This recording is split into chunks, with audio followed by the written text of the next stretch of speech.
I became involved with the Beatles actually as early as 1962. I was brought into the picture by Brian Epstein, who knew me as a journalist actually, and offered me the job as the Beatles PR. I had the grand title of Senior Press and Public Relations Officer for NEMS Enterprises, which was his management company, which managed the Beatles and a number of other artists. So I came into the picture full-time basis, actually, before Beatlemania broke out at all.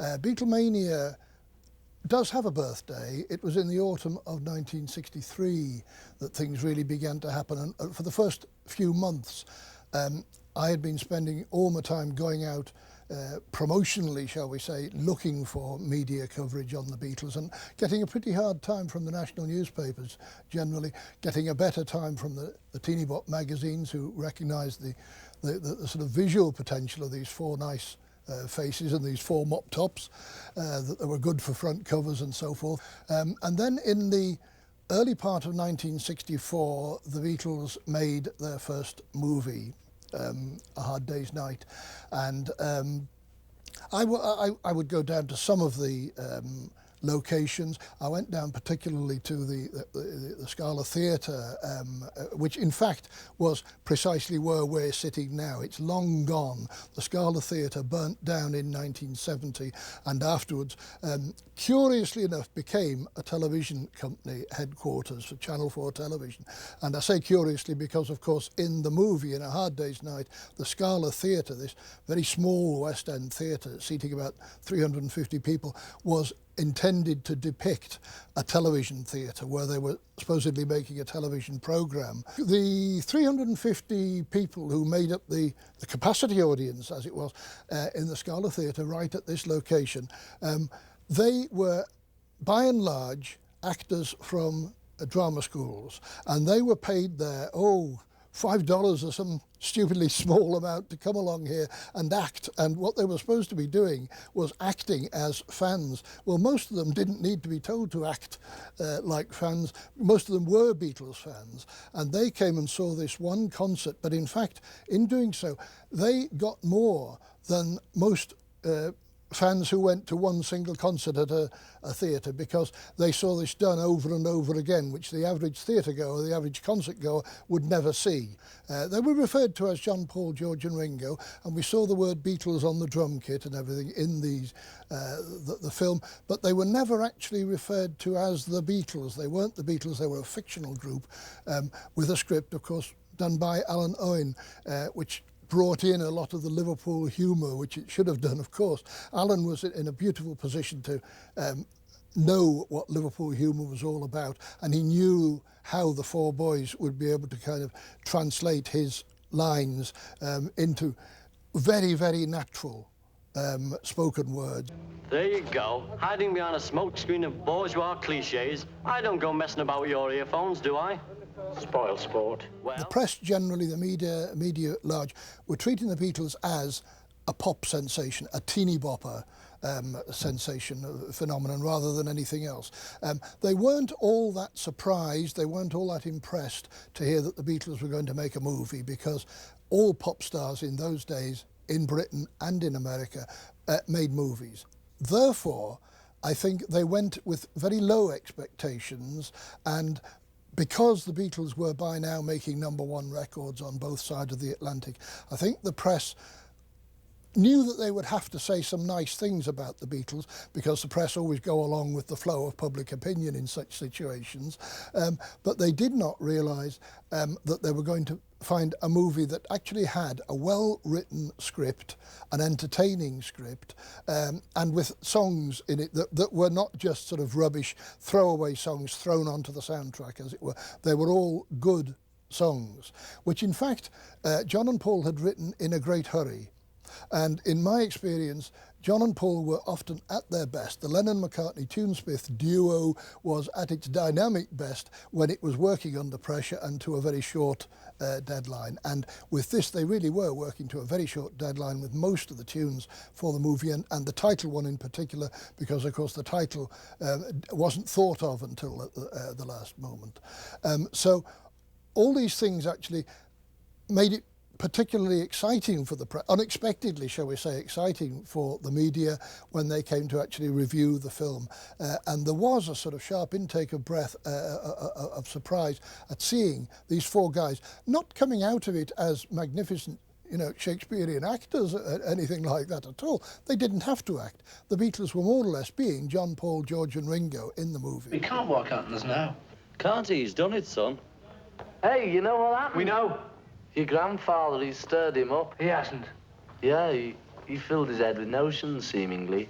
But at the beginning, when they heard they were going to do a pop movie, they were put off the idea because, again, they were looking at past track records of the movie business and its treatment of pop music, which would be a string of DJs, a string of people performing recordings, and that would be miming to recordings, and that would be it. The Beatles wanted there to be something very different about theirs, and of course humour was the difference, the big difference. And this, I suppose, brought out the humorous aspects of their personalities. And I suppose it just sort of,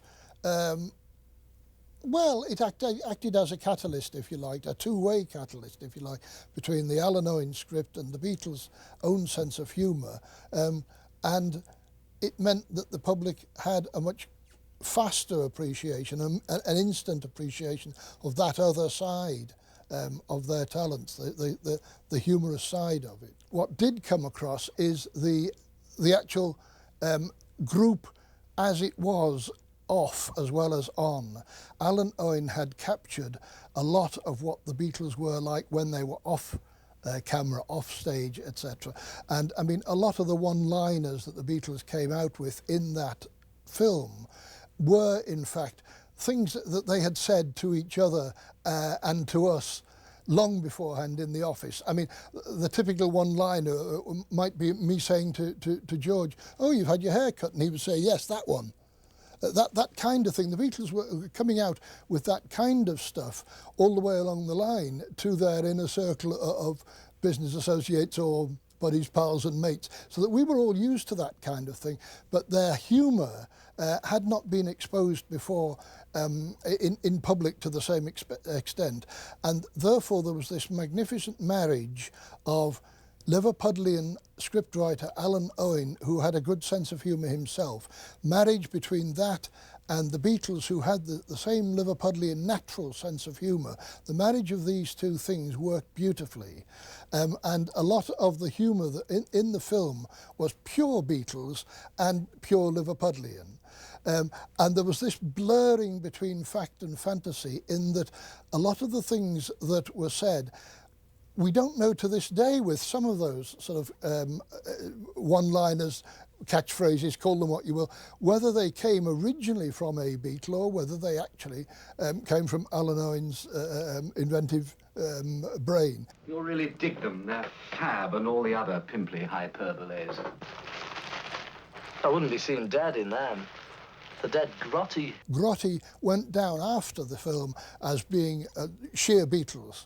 A Beatlesque word would be grotty. In fact, the Beatles never used the word grotty in real life at all. They tended to do so after the movie because they realised that they were supposed to now. And other things like that looming large in your legend. The phrases like this that the Beatles used afterwards. And one thing, for instance, there was one line that Ringo used, a question and answer that came from the press conference scene in the movie. Are you a mod or a rocker? No, I'm a mocker. And a few months later, he used that on a television interview as though it was his own stuff. So he further kind of muddied the waters as to whether it was his line or Alan Owen's. In fact, it was Alan Owen's. Have you any hobbies?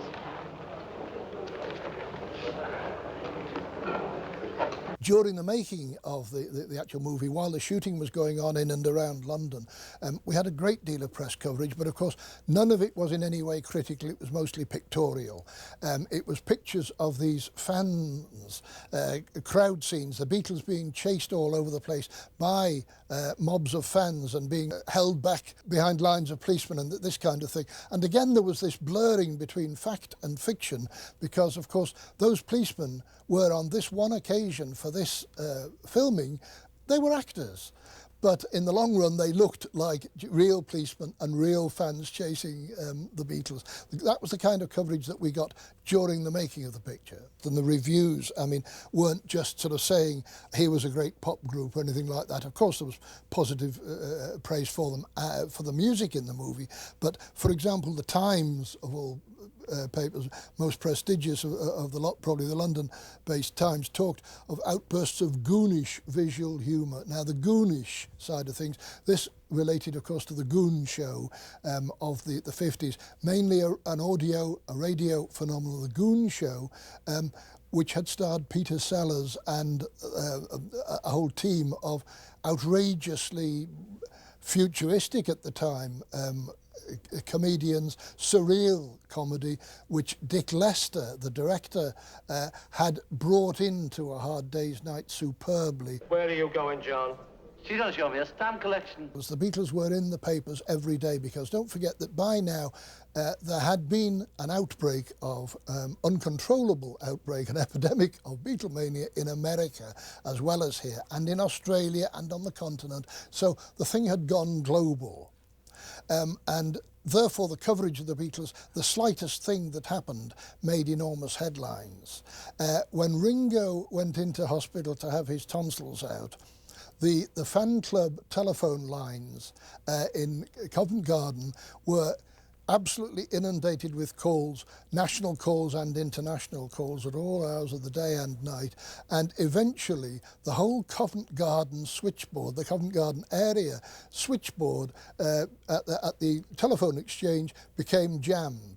And we actually had a unique arrangement with the Covent Garden telephone exchange that they would put up bulletins on Ringo's condition, his state of health, on a big blackboard in the exchange, and the operators were intercepting the calls and saying, I can't put you through to that number, but if you're calling about Ringo Starr, I can tell you that, and they would read off the board and say what Ringo's latest state of health was in the hospital.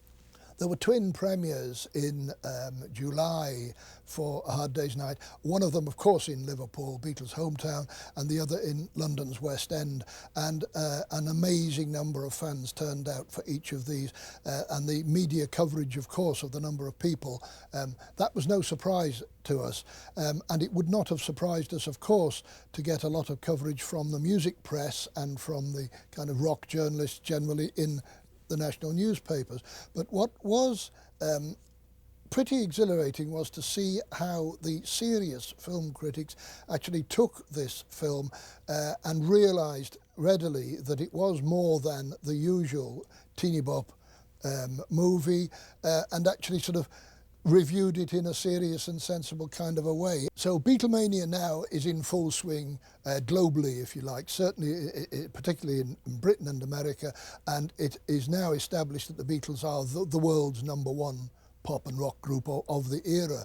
But now the effect of A Hard Day's Night took them out of the concert range into the film, the theatrical range, if you like, and the parents who went along to see the movie with their kids were impressed with the Beatles on an entirely fresh level. I hate to use that corny expression, all-round entertainers, but they were. In other words, they were family entertainers rather than being just a sensation for the kids. By the middle of 1964, coincidentally with the coming out of the movie, my job as the Beatles press officer had become much more of a, shall we say, protective and selective rather than straightforwardly promotional. I was no longer just going out looking for coverage, straight and simple, on the Fab Four.